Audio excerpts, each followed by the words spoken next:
सकता है, अच्छी इनकम दे सकता है, बेटर लाइफ स्टाइल दे सकता है, फाइनेंशियल फ्रीडम दे सकता है, टाइम फ्रीडम दे सकता है, सिक्योरिटी दे सकता है, नेम फेम रिकग्निशन दे सकता है, चेंज टू हेल्प अदर्स। ये बिजनेस आपको वो सब कुछ दे सकता है जो बाहर आप 50 बिजनेस करके भी प्राप्त नहीं कर सकते। एक व्यक्ति को जीवित रहने के लिए, अपने जीवन को अच्छे से जीने के लिए जो जो चाहिए, पैसा चाहिए, मान सम्मान चाहिए, उपलब्धियां चाहिए, लोगों के जीवन में बदलाव ला सके, पैसा है तो उस पैसे को एंजॉय करने के लिए टाइम चाहिए, हेल्थ चाहिए, वो सारी चीजें व्यापार आपको अकेला देने का वादा करता है। आप किसे सफल मानते हैं?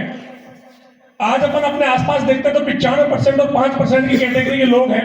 ये 95% की कैटेगरी है जिसमें हमारे आसपास काम करने वाले बहुत से लोग जो नौकरी कर रहे हैं, अपने छोटे मोटे व्यापार कर रहे हैं, छोटे मोटे व्यवसाय कर रहे हैं, छोटी मोटी दुकानें जिनकी हैं।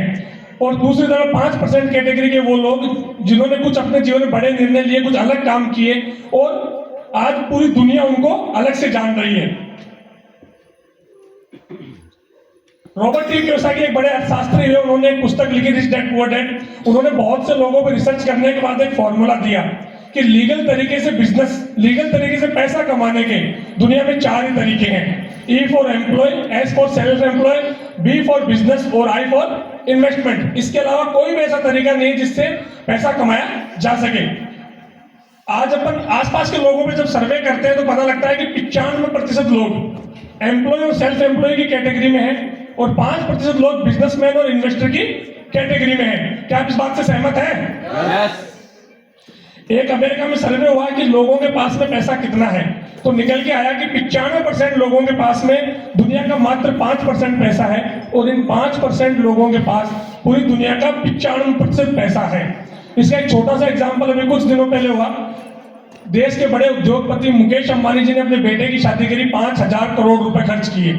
एक पूरे गांव की अर्थव्यवस्था नहीं है, उतना रुपया उस व्यक्ति ने अपने बेटे की शादी में लगा दिया। इसका मतलब सर्वे तो सही कहता है कि इनके पास पैसा तो है, लेकिन जो लोग 95% लोग जो काम कर रहे हैं उस काम के रिजल्ट इतने कम क्यों हैं? जब इस पे डीप में अपन गए तो पता लगा कि वो इंडिविजुअल एफर्ट करते हैं। आपकी नौकरी आप कर रहे हैं, मेरी नौकरी मैं कर रहा हूँ, पड़ोसी अपनी नौकरी कर रहा है। वो तो लिमिटेड इनकम है, एक व्यक्ति की लिमिट है काम करने की, 8 घंटे, 10 घंटे, 12 घंटे, 18 घंटे, उसकी स्किल से हिसाब से उसको पैसा मिलता है। तीसरा एक्टिव इनकम है, आप जब तक नौकरी करेंगे तब तक पैसा आएगा, जब तक आप दुकान खोलेंगे तब तक पैसा आएगा। इसके अपोजिट जब इन लोगों बिजनेसमैन और इन्वेस्टर्स का देखा तो ये टीम वर्क करते हैं, पैसिव इनकम रहती है और अनलिमिटेड इनकम रहती है। कि जैसे मुकेश अंबानी जी इतने दिन अपने बेटे की शादी में यदि व्यस्त रहे तो क्या उनका 1 रुपया भी इनकम का कम हुआ होगा क्या? नहीं। इसी हॉल में कुछ लोग बैठे होंगे जो जियो के लिए, रिलायंस स्टोर के लिए, किसी न किसी के लिए काम करा है जिन्होंने, और उनको पैसा कमा के दिया है। तो मतलब ये तो समझ में आया कि पैसा कमाने के लिए करना तो बिजनेस ही पड़ेगा आपको। अब जब ये समझ में आया कि बिजनेस करना पड़ेगा तो बिजनेस की बेसिक रिक्वायरमेंट्स क्या है? बिजनेस की बेसिक रिक्वायरमेंट है आपको एक मोटा इन्वेस्टमेंट चाहिए, 15-20 लाख रुपए चाहिए, आपको नॉलेज चाहिए, उस बिजनेस के बारे में ज्ञान चाहिए, एक्सपीरियंस चाहिए, उसको करने का अनुभव होना चाहिए, और चौथी रिस्क टेकिंग एबिलिटी।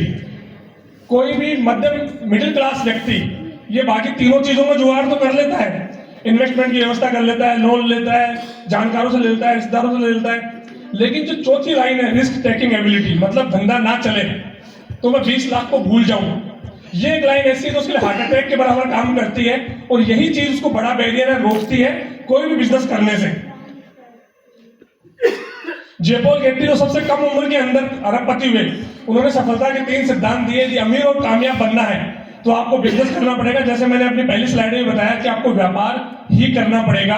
दूसरा, आपको व्यापार ऐसी चीजों को करना पड़ेगा जो रोज काम आती हैं, जो रोजमर्रा की वस्तु। जैसे कोविड के अंदर पता लगा किराना और दवाई 2 चीज बंद नहीं हुई, बाकी सब चीजें बंद हुई। भारतीय रेल जो कभी बंद नहीं हुआ वो भी उस समय बंद हुआ। यानी व्यापार आपको उनका करना पड़ेगा जो चीजें रोज काम आ रही है, लोगों को रोज यूटिलाइज आ रही है। और तीसरा, आपका बिजनेस बहुत सारे लोगों पे डिपेंड होना चाहिए, आपकी आमदनी आप पे डिपेंड नहीं होनी चाहिए। आपके हाथ पांव चले ना चले, आपकी बॉडी चले ना चले, आपका व्यापार चलना चाहिए लोगों के थ्रू।